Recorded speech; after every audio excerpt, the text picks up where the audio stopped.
Viva enthusiast.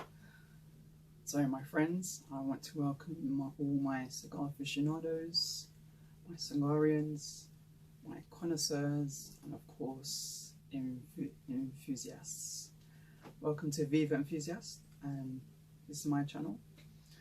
And if you watched the first episode, you would have realised that I said we were going to make a second episode and talk about certain things I just touched a tiny bit on in the first. Now, this is going to be a two-part episode because I don't actually want to go along and bang on for an hour and you're falling asleep on the phone or at your desk and the laptop. I'm here to have a laugh, have good fun, and maybe educate some of you on certain things.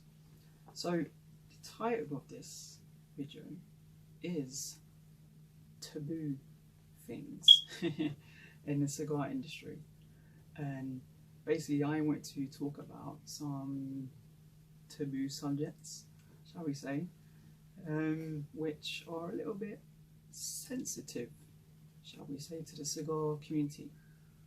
I also forgot, guys, in my introduction to introduce some friends of mine that you can see behind.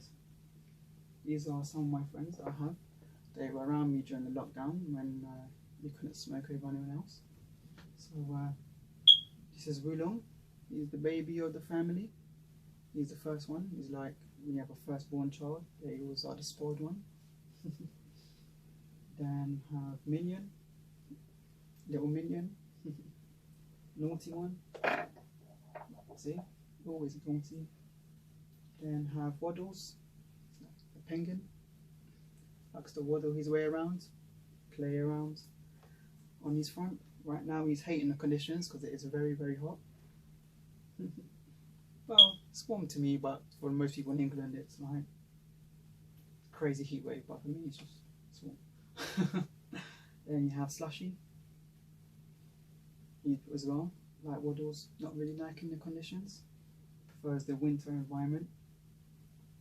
And then you have the new one, which is, I call her Hootsie, called Hoot Hoot. She's a new one to the family. So these guys you'll always see accompany me on every vlog that we do. Like I said, Wulong is the first one, so it's a spoiled one. Maybe it's a try cigar. What'd you say? Well, he said he doesn't smoke cigars unless it has hot burners in a wrapper. Alright, Wulong. So what type of stush one he is. So, these are my friends that you always will accompany me with in these videos. So, like I said, I want to talk about some taboo subjects. So, for the first episode, the first thing I want to talk about, I'm looking at my notes here, is a funny one that I want to open out with, is the myth of plume versus mold. Now, what is plume, my friends? This is a great question, and I think for the most part of the cigar community, and I'm talking worldwide, I'm not just talking in the UK because I'm based in the UK, I'm talking generally in the general world, the consensus is that plume doesn't exist. Now, obviously for copy I'm not going to insert it, but I think you know what I'm going to add in there. Yes, you do. Brian from Cigar Obsession, nice guy, genuine guy, and I'm going to put in that famous quote that he put in there. I can understand, I don't know, they've never seen it before. Well, what is plume, my friends? Now, plume is supposed to be, right, inverted commas, or let's just say what the vendors and the experts of the cigar industry, shall we say, that's a better way to word it, is that plume is some type of oily growth that comes in the cigar when the oils. The cigar is supposed to be at its ripe point of smoking. This is what they profess. It's at its ripe point of smoking, and the oils are puffing through the wrapper. And while they're puffing through the wrapper, they're exerting this surface that comes on top. At that point, it's supposed to be at its best. Right. Now, I do find it funny that when you do ask, well, not vendors, because vendors will say X, Y, Z, but in people in their stocks about Plume, the ones that do believe that there is Plume, that most of them say to me, "Oh, I've never experienced it," or "I've only ever had one stick." And we're talking about guys and girls who've been smoking 2-3 decades in the industry. So this thing is supposed to be, when the cigar is at its ripest, it's at its perfect age, and it's in its prime. That's the key word here, guys. In its prime to smoke is when this plume formulates on the wrapper. Now, what they say that distinguishes the difference between plume and mold, as you know, mold comes in through condition-wise from a growth. That mold you can wipe away, so you can wipe away mold on the wrapper, whereas plume you can't. Now, I thought for this we probably should light something up, right? So today I am going to light, well, for these 2 episodes, I said I'm a slow smoker, this fantastic Petit Corona, which, and this isn't trolling, I personally believe is one of the best cigars out there. Now, when I say one of the best, and we're going to come into scoring, which I'll put into episode part B, but this is one of the most consistent cigars I've ever had. Consistent taste profile, consistent burn, consistent construction. It's just been fantastic. Of course, I have 50 cap. So the camera will focus there. There it is. The Borlanaga Petit Corona, or as many of our friends in the cigar world will just name it, the PLPC. Fantastic Corona. Borlanaga, quite a small massa. Not really big on the production stage anymore. They only now have, with the new Galand, 5 regular production Vitolas. The Borlanaga Petit Corona, the Borlanaga Monte Carlo, just like a slim Panatella, the Picadores, which is a Hermoso number 4 with 48 ring gauge by 5 inch, and I think the Galan is actually the 4th in the production. I may be wrong, there may be one more, but they do have quite a few ranges in the original edition. Quite a few I know for, like Alemania, which is Germany, Deutschland, and they have a couple on the Great Britain side as well, which is just going for silly amounts of money now. The Sobrias under, it is going just crazy money right now. I think some people are quoting at least 1,000 for one of them for a box, and the other one is about 10 grand for a box. Crazy money. And they have quite a few, I think the Asian as well. I think they've got an Asian Pacifico one. They have quite a few, they get quite a few in the original edition range, but they don't get a lot in the production range. And when I was researching, actually, Polo Lager was actually one of the stellar masters right back in the day, right back in the day, in the early 1900s, 20th century for Cuban cigars. They used to be up there, pretty much like, not exactly flagship, but they used to be up there with the Asher Upman, the Oyo de Monterrey, you know, the global brands, Patragas, you know, these global brands, they used to be quite up there. So it's a shame that you get, you know, cigars like this, which is it's quite slept on, to be honest. This is quite a slept on cigar. You know, of people that smoke it and are more open, know the greatness of this cigar. However, those who, you know, only smoke premium will brush this away. And this is actually a fantastic cigar. Like I said, I've got a 50 cab earlier in the year, and I've just been smoking. Now I've been going through it. I need to stop because I've been told the golden prime of this is actually 5 years. However, I'm not sure if I'm going to get to 5 years of aging. I actually need probably about another 2-3 cabs of the 50 to at least have one there. And I never understood at first when I first heard, oh, you need 2 cabs of PLPC. I'm like, do you need 2 cabs? 50 cigars. I'm like, you need one to age and one to smoke. And I get it, trust me. When you start devouring these, you'll get it. So yeah, let's cut this up. So this is an old Cuban thing, by the way. Lick the top. Now I'm gonna probably have about 100 people crying at me of, oh my, why are you using this cutter? So I'll go through the cutters actually. Nice. So obviously, like I said during the first episode, I used to use this. That was my first ever cutter. Pretty shoddy, nothing major if you wasn't there. Just a guillotine. Pretty easy. Not really the greatest cut. Then I went to this guillotine.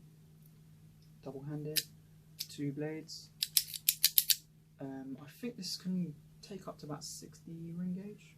This is actually pretty much was one of my favourite cutters. Can't actually remember where I got this from.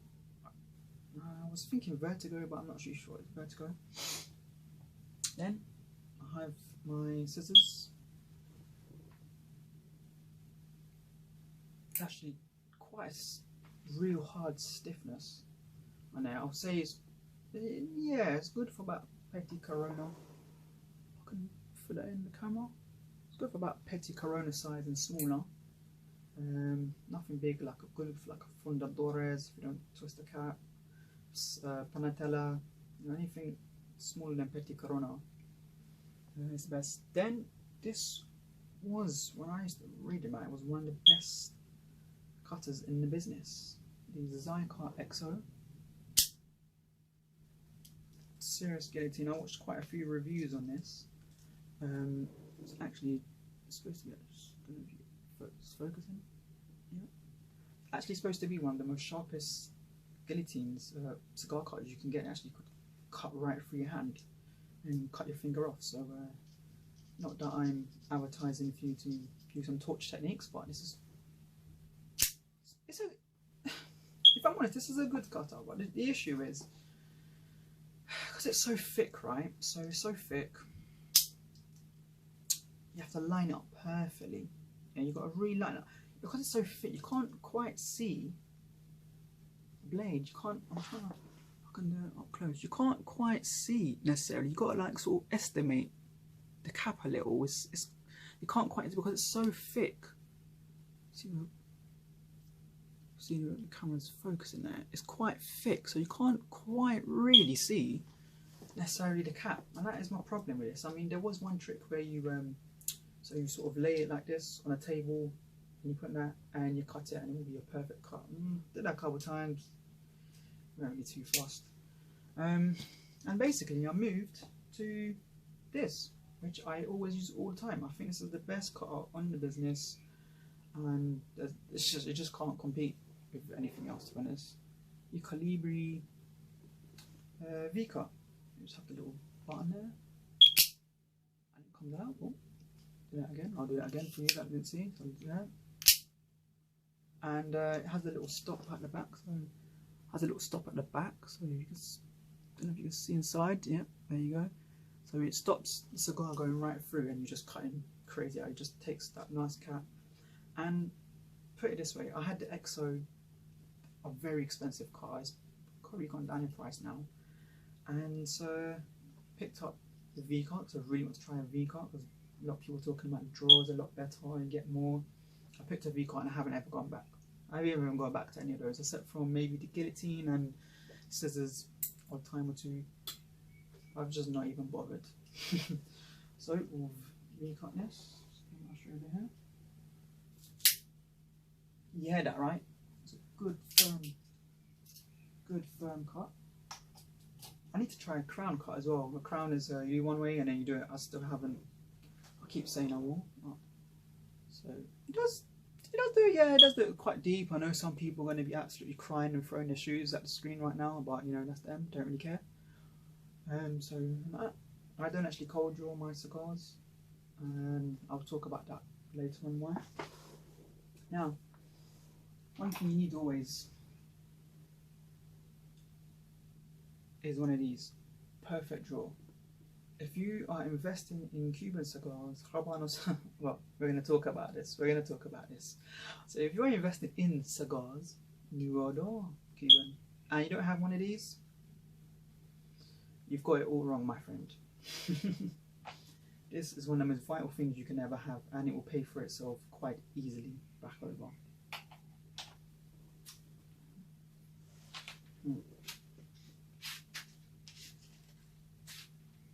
So like I said, one of my favourite choice of line is matches.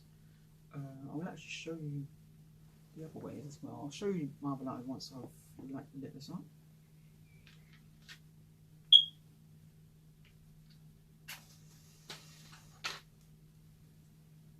I just prefer the way of doing a match, to be honest. I don't know why, I just like it's nice and slow, you can toast it properly. There is other ways, so I like to toast it and then I usually relight up with something else, which I'm going to go into a couple of other lighters I have. One actually I had which isn't actually working anymore. It was, so it used to come out like it had a jet flame effect feel, but the flame would come out like this.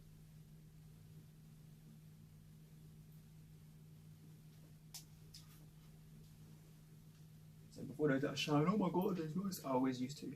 I always used to.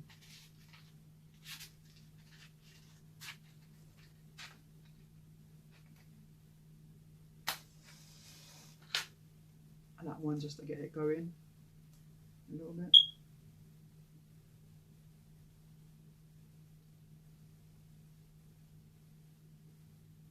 There you go, just get that little flame roll that dances around. It's interacting with the oil now, the wrap up.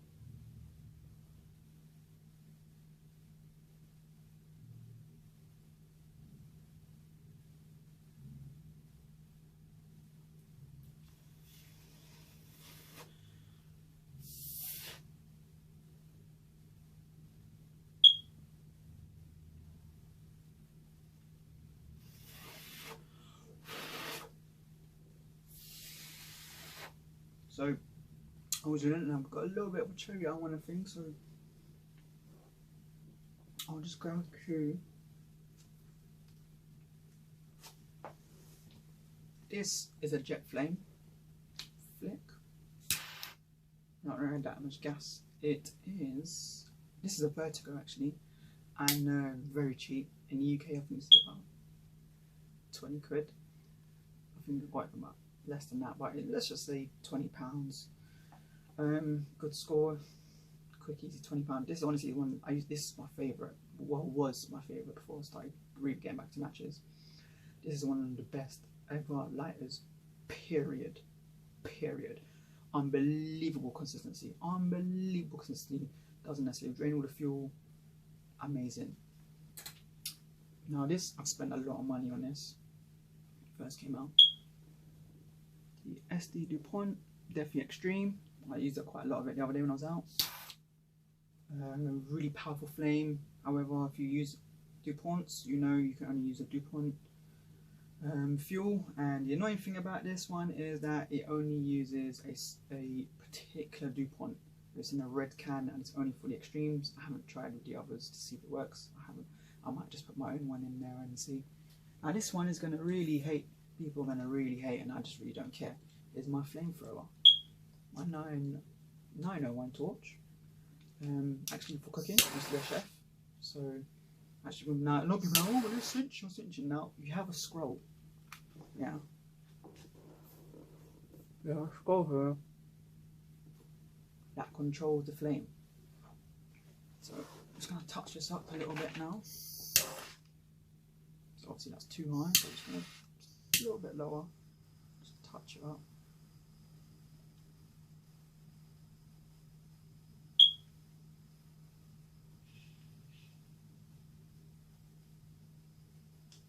Just make sure it's all burning. You can say you can pull it up or down. I just like to, when I'm touching up, just like to do it like that, and then when I want to power it, I can power it if I want.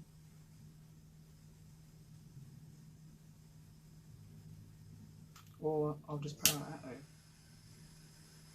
Just clean this down a little bit.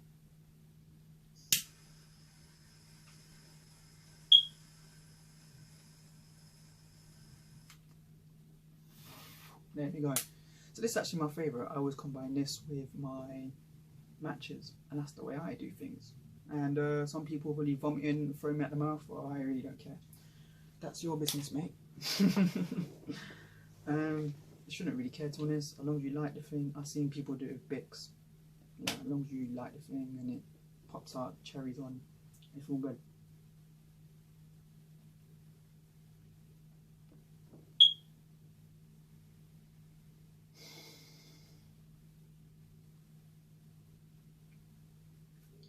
Very sweet. It's quite a dark wrapper on this one.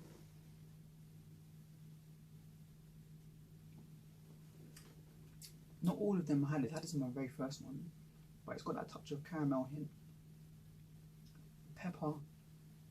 The spice is a little bit there, but it's not overpowering. It's just sort of, it's just dancing around. It's dancing. It's dancing. It hasn't given its identity yet. It's just letting you know. Mild to medium mild.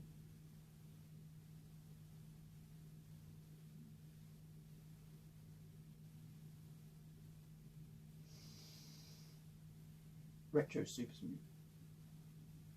I'm phenomenally smooth. Not really getting nothing yet, but let's see how this goes.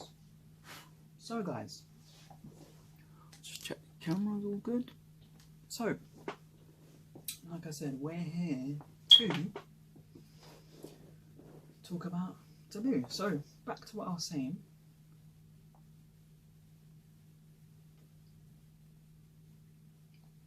About Plume and Mold. Now they say that Plume 4 minutes on top of the wrapper and you can't wipe it away, it stays there. Bit strange, but it stays there. And Mold, as you all know, just get a cloth, maybe slightly damp it, and you can wipe it straight off. And depending on how bad the mold is, you either quarantine it somewhere else, or you can just put it back with the. If it's just like an odd 1 or 2 speck, 3 small speck at least, you can put it back in there. It's not going to kill everything else.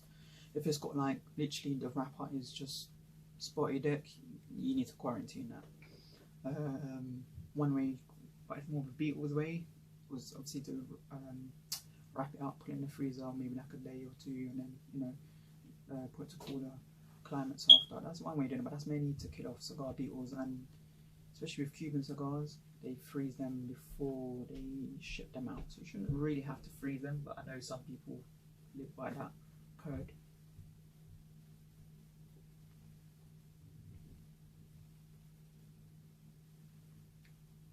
This is giving me a little bit of a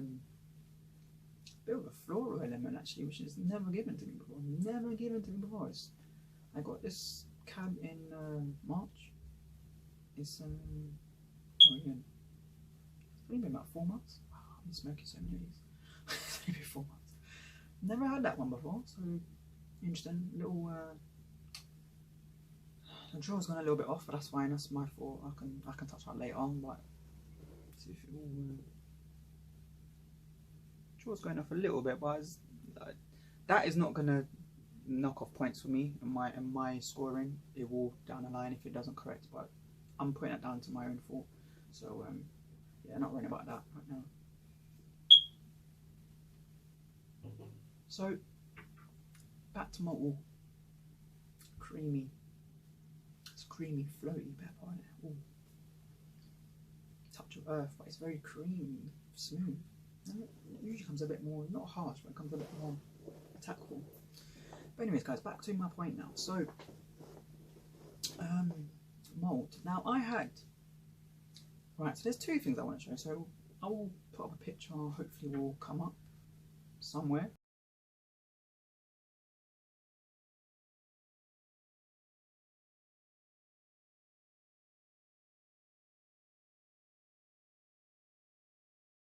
This comes up.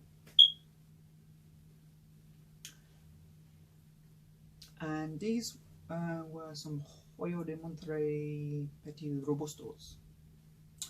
Bought in a cab, me and a friend were going to share.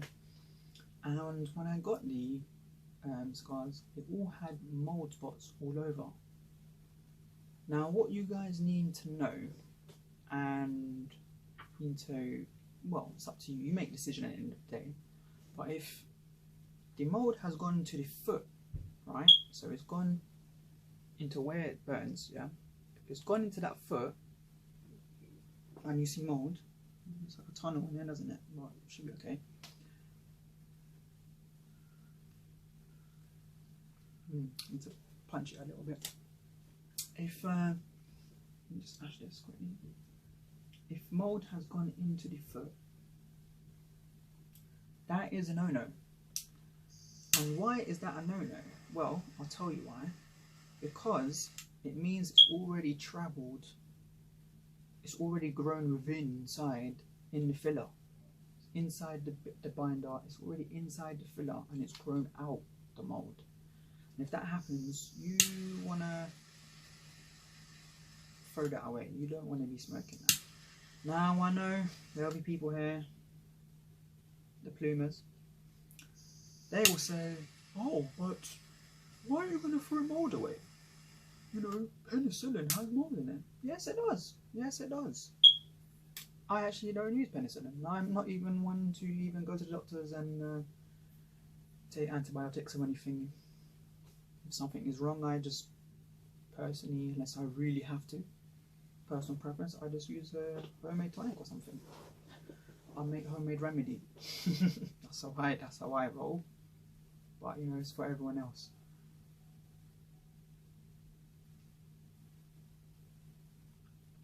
It's getting a bit snug now. Actually, it's a little bit tight here. I can feel on this side.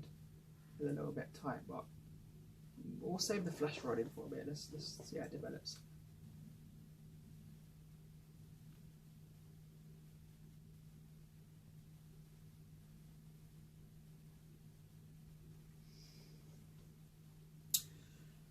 Yeah, so these cigars started formulating mold in the foot, and for me it was all over the wrapper.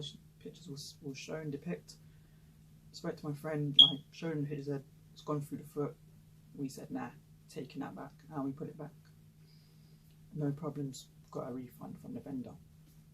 Now, there was another cigar I had, and this came from the Ritz. So it came from the Ritz, and it was before I was a bit too, it was actually given as a gift, but I went in there beforehand, like a few months ago before it was given as a gift. And put the picture up now, hopefully I've got a picture in it.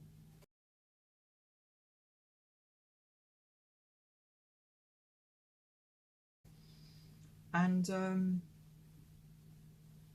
what was strange about this cigar was that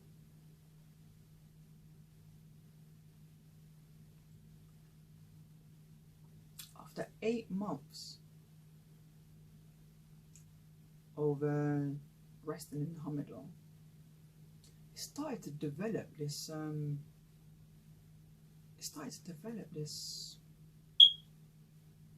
feel on the surface. Now, I'm not saying this is plume. I'm not saying it's plume. But there was something there. My initial was, oh my god, this has gone moldy. What the hell do I do? So then I started to do my independent research, and of course plume came up.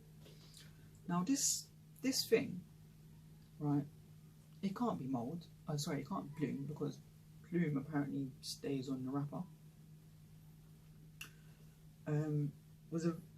It was very different to any mold I've actually come across. I've only ever really come across maybe 2 cigars. Petit Robusto was the main one really. I don't really ever really come across mold cigars, especially in my conditions. I've never really ever come across it. But I was actually living elsewhere in another place at the time, and yeah, there's a bit of a plug here. It's quite hard to get a draw from this one. It's just great I'm on camera and that's great, isn't it? That's amazing, amazing.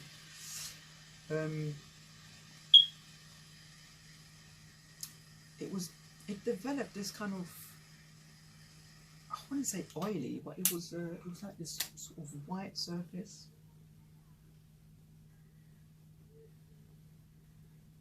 It's alright, but I'm gonna give it a little rod in. So it developed this kind of this like whitey, grey, like thing. I can't really explain. I can't get the word of what I'm trying to say. What it was, but it was like on the surface of the wrapper, and I just finged it away, and initially I quarantined it. So I quarantined it away from. That's what you need, guys. Perfect draw. Now we're gonna, if you hear my review saying to give a flash rod in, this is what it is. You just pull it in, give it a little flash rod, and it should be good to go. So it developed this this feel on the surface. Oh yeah, straight away. Look at that. Straight away that just popped out. And like I said, I quarantined it. It kind of went. It then kind of came back, and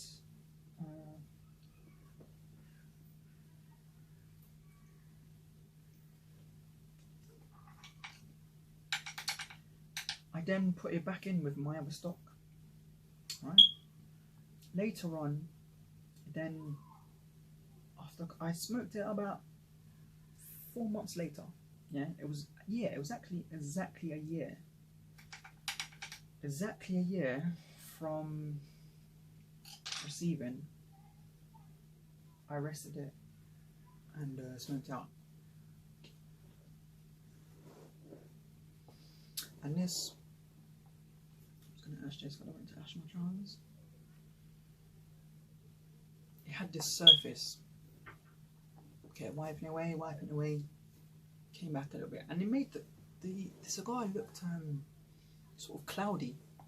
It had this kind of cloudy ash, like sort of, like, have you ever so you got your cigar in the ashtray, and you've accidentally knocked it over and it's dropped into the ash, and then when you bring on the ash, it has that ash. The ash is stuck to the wrapper. Have you ever guys ever had that?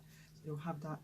Just do it one day with like a cigar you finished or a crappy cigar. Drop into the ash, pick it up, and you have this kind of greyish feel. Now the feel, funny enough, was like the plume from the smoke. See that sort of thin viscosity of the smoke? It was like that. So as you feel it was very wavy. It was very, very wavy. Very, very wavy. And I kept wondering, I'm like, what the hell is this thing? What the hell is this thing? Anyways, about 8 months now, about a couple months later, I ended up smoking a cigar. Tasted okay to me.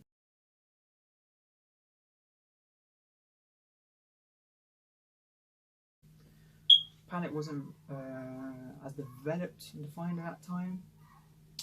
I think it was, this one was from the Dominican or Nicaraguan. I can't quite remember the blue label in Ritz.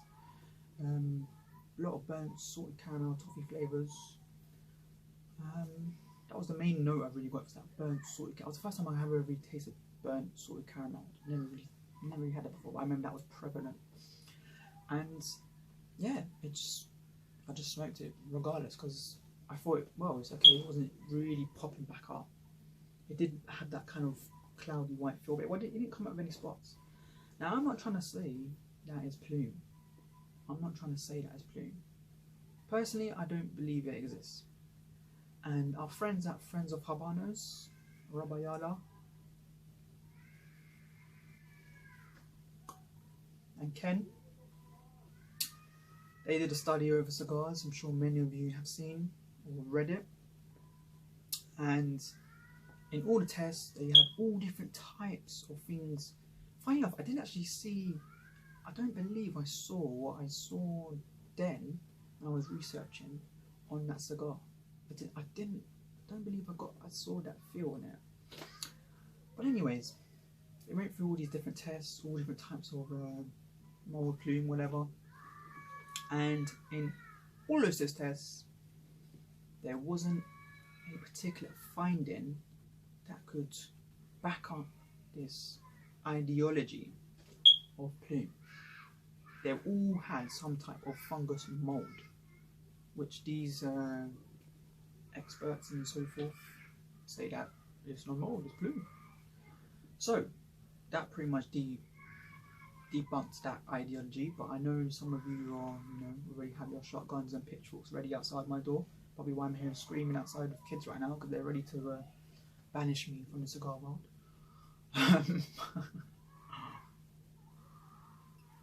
But my friends,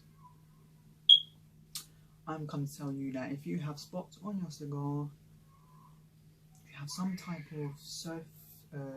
of residue, that's the word I'm looking for. It wasn't a wet residue though, it was like a cloud residue. That's what it was. It, in a weird way, it was like what they say in the oils. It was like that, but it isn't.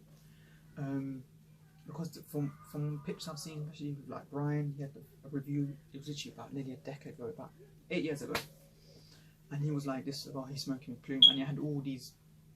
He had mold spots. It was all these spots all over. It was mold.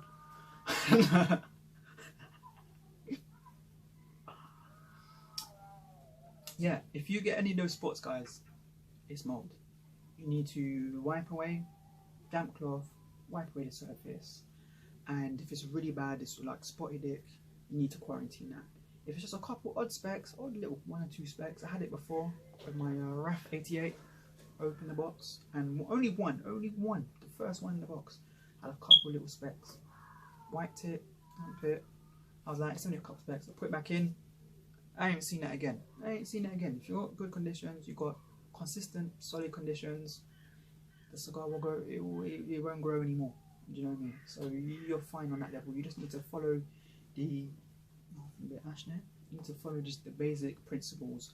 Wipe down if it's a load, quarantine, if not, put back in, make sure it's all at the right conditions and humidity, and everything will go back to how it is. Now this video has gone on way too long, so I'm actually going to cut it to 3 parts.